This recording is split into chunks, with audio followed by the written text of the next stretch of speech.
Within You is the Power, The Secret Power of the Universe, by Henry Thomas Hamblin. Chapter 11. Happiness and Joy.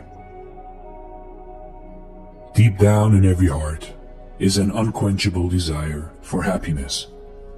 The advanced soul desires happiness just as much as the pleasure-seeking worldling. The difference between them is simply that the former, through knowledge and experience, does not search for happiness, knowing that it can never be found by direct seeking, but finds it through service and love to others, and in victory over self, while the latter seeks happiness, like a will-o'-the-wisp, in every form of pleasure, and finds it not. Man is never satisfied with his life. He is forever seeking something that is better. Until he learns wisdom, he looks for it in pleasure, in sense gratification of various kinds, in wealth, luxury, and possession.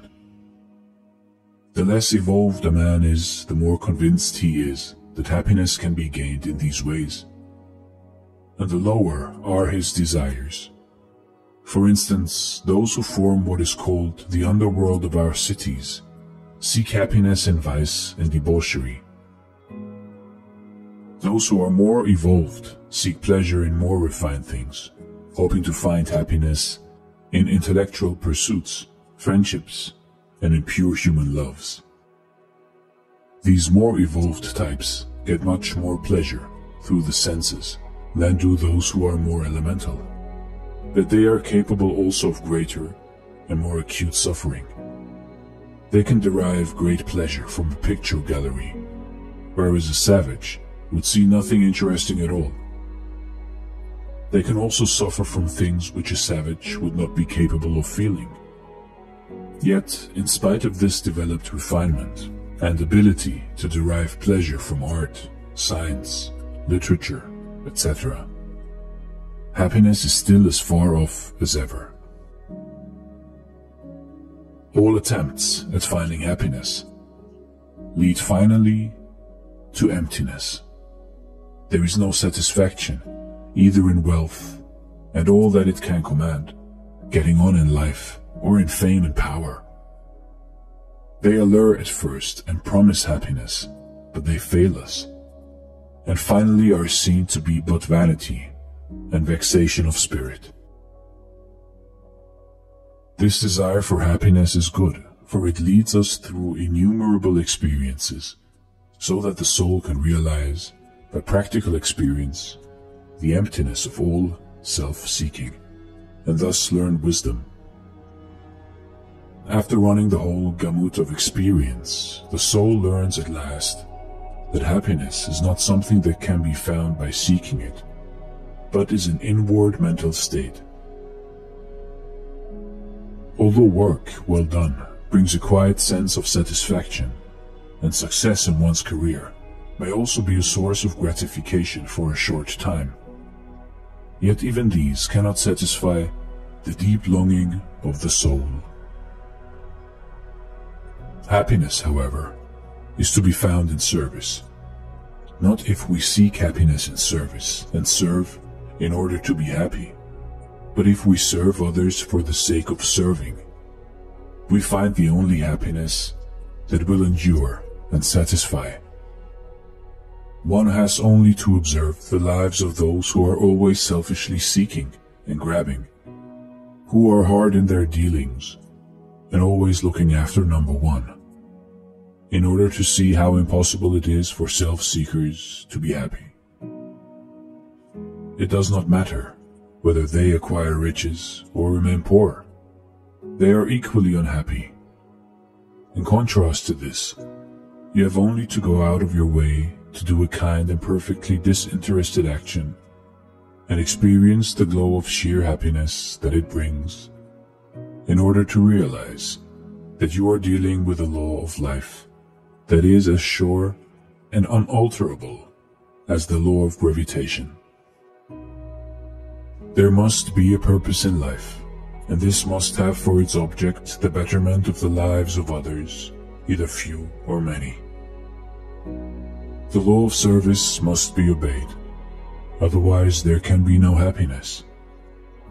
This may fill some readers with dismay, for they may be employed in an occupation that apparently does no good to anybody. They may feel that if they were engaged in some noble enterprise for the uplift of humanity, then they could truly serve. But in their present occupation this is impossible. To think thus is very natural, yet the truth is we can all obey the law of service, and can begin now, in our present occupation, no matter what it may be. We have only to do our daily work, not as a task which must be got through in order to bring us a living, or because it is expected of us that we should work, but as an offering of love to life and the world, in order to come into harmony with the great law of service. Our ideas and values with regard to occupations are altogether erroneous from the inner wisdom point of view. The scrubbing of a doorstep, if faithfully done in a true spirit of service, is of as much value and real importance as the writing of a deathless poem, or dying for one's country. We can never truthfully say that one act of service is of greater value or is more important than another. All that the higher law looks at is the motive. Therefore, if your motive is right, you can be engaged in the humblest and, apparently, most useless occupation, and yet be happy, because you satisfy the law of service. Another road to happiness is the conquest of the lower nature, the overcoming of weakness, the climbing to higher and better things. There is intense happiness in realizing daily that old habits are being overthrown, weak points in the character built up, and an ever-increasing state of liberty and freedom entered into. Thank God, we do not have to remain as we once were, but can progress upwards, indefinitely, for there is no limit to our upward climb. But there is a state that is far higher than happiness, and this is joy.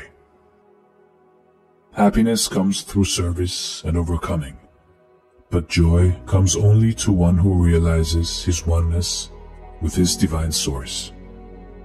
The reality is ineffable joy. Behind the world of shadows is the real, spiritual world of splendor and delight.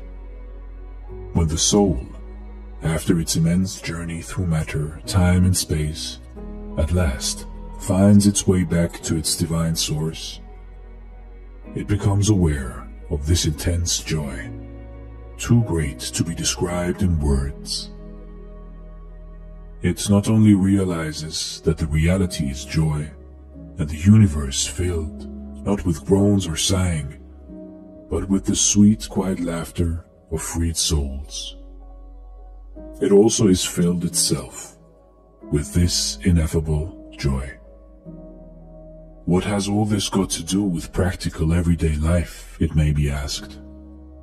Everything, for the one who possesses this quiet joy can never be defeated in life's battles.